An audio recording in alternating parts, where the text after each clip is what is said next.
Assalamualaikum warahmatullahi wabarakatuh. Tapi pun, perkenalkan nama saya Sri Wahyuni. Saya dari Prodi Pendidikan Madrasah Nurul Ibtidaiyah, Sekolah Tinggi Ilmu Tarbiyah Pringsewu.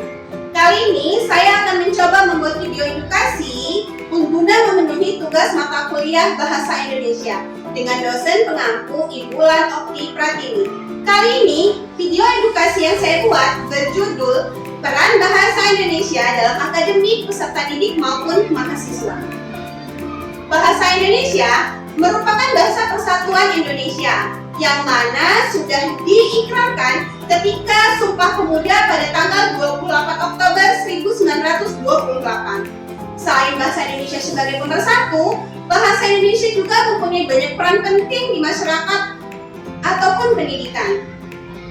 Maka dari itu, marilah kita bahas permasalahan apa saja yang ada tentang bahasa Indonesia di dunia pendidikan dan solusi yang bisa kita dapatkan agar kembalinya bahasa Indonesia menjadi bahasa yang mampu mewujudkan generasi yang mempunyai nilai akademik yang baik. Marilah kita simak video selanjutnya. Rumusan masalah dari peran bahasa Indonesia dalam nilai akademik mahasiswa, yaitu yang pertama, bagaimana peran bahasa Indonesia dalam kegiatan akademik mahasiswa. Yang kedua, karakteristik akademik apa saja yang dapat dibentuk melalui penggunaan bahasa Indonesia. Yang ketiga, tantangan apa saja yang dapat dihadapi mahasiswa atau peserta didik di lingkungan sekolah ataupun perguruan tinggi.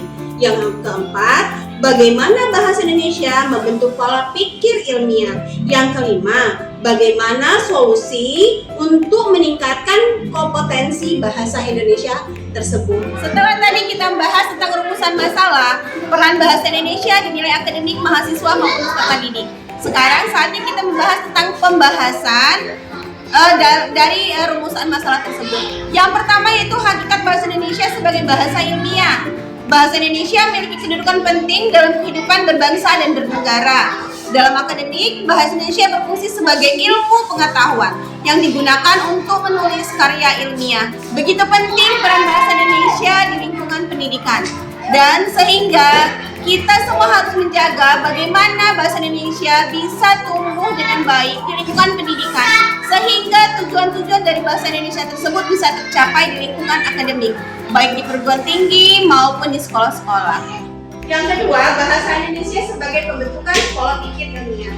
Semakin terstruktur bahasa seseorang, semakin terstruktur pola pikirnya, antara lain pola pikir sistematis, pola pikir kritis, pola pikir analisis, dan pola pikir reflektif.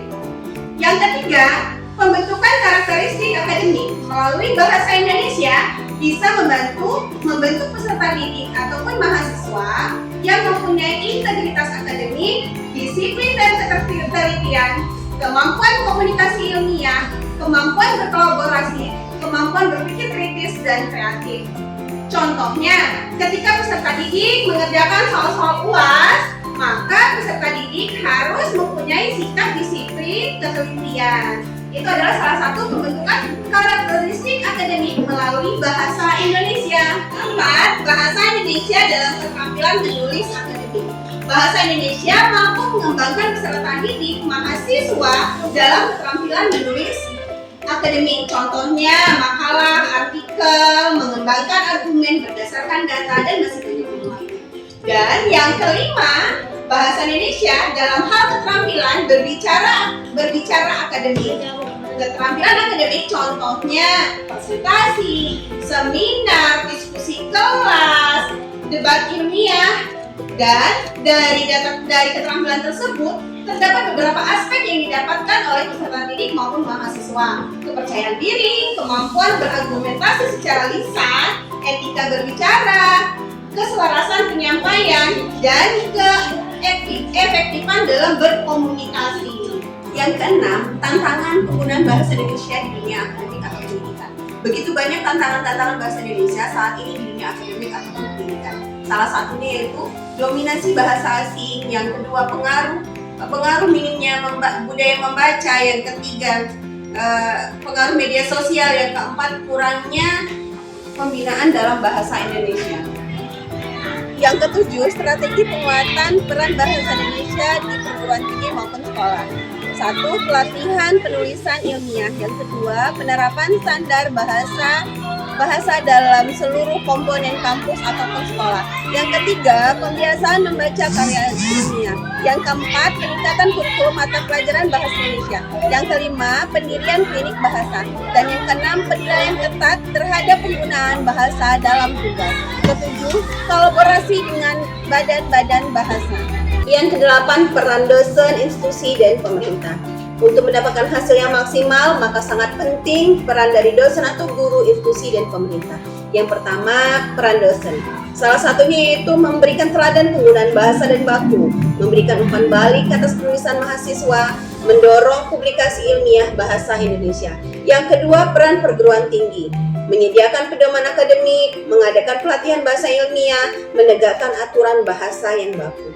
Yang ketiga, peran pemerintah. Peran pemerintah yaitu memperkuat kebijakan penggunaan bahasa Indonesia, memperkaya literatur ilmiah dalam bahasa Indonesia, menyediakan anggaran untuk penelitian kebahasaan. Berikutnya yaitu kesimpulan dari paparan-paparan yang telah saya sampaikan tadi.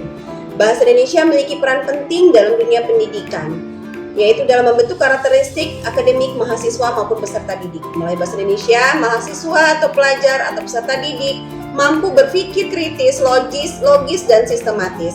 Bahasa Indonesia juga membentuk integritas akademik, kedisiplinan, kemampuan komunikasi ilmiah, dan etika berbahasa. Namun, ada sejumlah tantangan-tantangan yang dihadapi di Indonesia. Salah satunya yaitu pengaruh budaya asing, pengaruh media sosial, rendahnya literasi membaca, dan oleh karena itu diperlukan upaya penguatan peran bahasa Indonesia melalui pelatihan, kebijakan kampus atau sekolah, peningkatan kurikulum, dan kolaborasi antara institusi.